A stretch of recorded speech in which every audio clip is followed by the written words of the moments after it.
Kung minsan nakakapagod ang paglalakbay patungo sa ating mga pangarap, araw-araw sumasalubong sa atin ang mga pagsubok na tila ba hindi natitinag.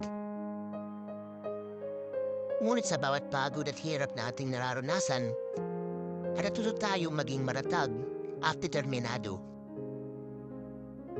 Hindi hadlang ang pagod upang tuparin ang mga pangarap.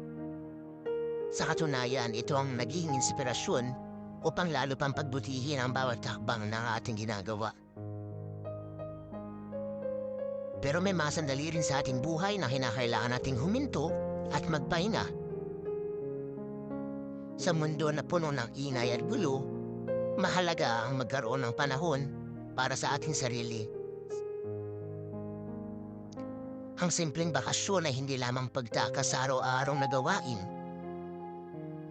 kundi pagkakataon upang huminga, magpahinga at muling magsimula.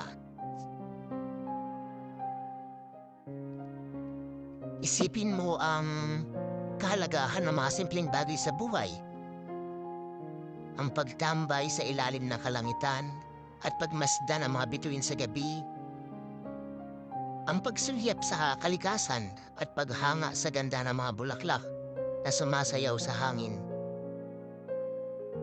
Sa mga sandaling ito, napagtatanto natin kung gaano kapresko at kamangha-mangha ang buhay.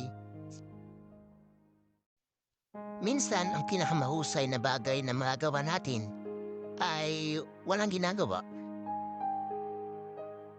Kasi sa pagtigil at pagmumuni-muni, nararamdaman natin ang tunay na kaligayahan at kahalagahan ng buhay. Hindi lahat ay tungkol sa pagtungo, palagi sa parating na mga layunin. Kundi ito rin ay tungkol sa pagtanggap na mga pagkakataon na nagbibigay sa atin ng panibagong pag-asa at pananaw sa ating buhay. Sa mga taong may mga pangarap na malaki, ito ay paalala na kahit gaano naman tayo kapagod, mahalaga pa rin ang maglaan ng oras para huminga, magpahinga, at muling magsimula. Huwag matakot na itigil ang landas. Ang pagtigil ay hindi pagkatalo. Ito ay pagkakataon upang maghanap ng bagong lakas at sigla upang labanan ang mga hamon na naghihintay sa atin. Sa bawat pagkakataon na ng ating paglalakbay, lagi nating tandaan na ang bawat pag-urong ay pagkakataon upang magpatuloy at magpatuloy sa ating pangarap.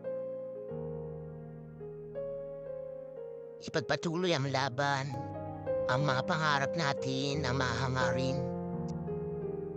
Sa bawat hakbang ng ating paglalakbay, naway matagpuan natin ang lakas at inspirasyon sa bawat yugto ng ating pag-akyat patungo sa mga pangarap na ating pinapangarap.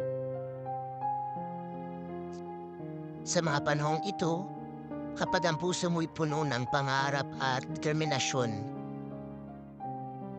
tandaan mo na ang bawat paghinga ay pagkakataon upang muling buksan ang pinto ng bagong pag-asa.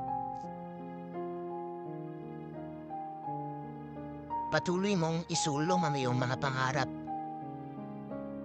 Patuloy mong labanan ang hamon ng buhay. At sa bawat hakbang ng ating paglalakbay, naway gabayan tayo ng liwanag ng ating mga pangarap at ng Diyos.